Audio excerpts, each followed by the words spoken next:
I'd like to thank Joy and everybody else here in Amherst for your very warm welcome. And I'd like to explain the hospitality of Governor Lazaro, Congressman Fernandez, Congressman Arago, Congresswoman, and we have Mayor Alonte. Thank you for being here representing Congress. Peter Fabila and Pingoy Duque are here together with us. I'd like to begin by thanking, of course, the Unilab group of companies because you have helped so much, not only in what you produce, but you've helped us in infrastructure. For instance, in the SLEX, you built a very important interchange and saved the government a lot of money. A strong infrastructure network is the backbone of a modern nation. That's why this year, we're spending 200 billion pesos in infrastructure. This is part of our medium-term public investment program to invest not only in physical infrastructure, but also in social infrastructure.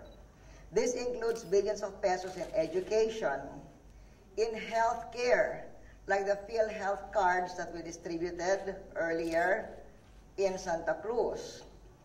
Also, like our contribution to the Laguna Provincial Hospital upgrading.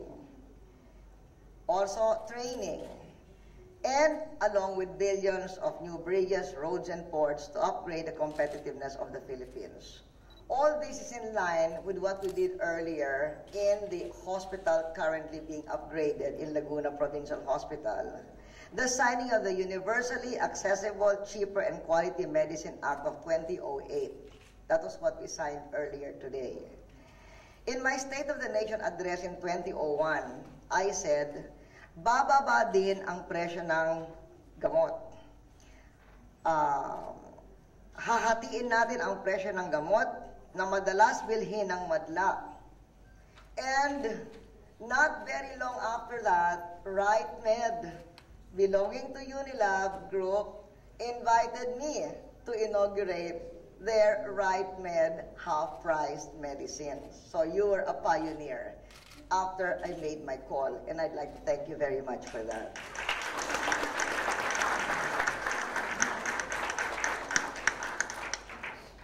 Of course, it was an uphill battle, save for some very, very supportive members of the business community like the Unilab Group.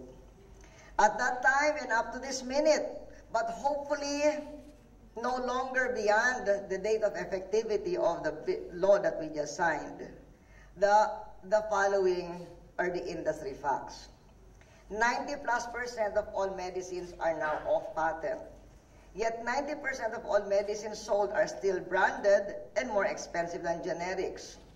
Explanation, it is said, the multinational cartel with 70% market share controls the marketing channels. Thus, the typical consumer is unaware that doctors can, and if asked by the patient, will prescribe cheaper generics or cheaper brands that are available in the market and at the same quality. Since in the region, the high quality of Philippine manufactured pharmaceuticals, such as those manufactured by Amherst, is acknowledged. PITC was making headway in its program through temporary parallel imports and the government's Botika ng Barangay and Botika ng Bayan outlet.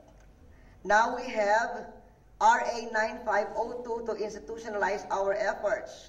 With RA 9502 to reduce the cost of medicine, and that is a success story in the making. Before we signed the bill into law, we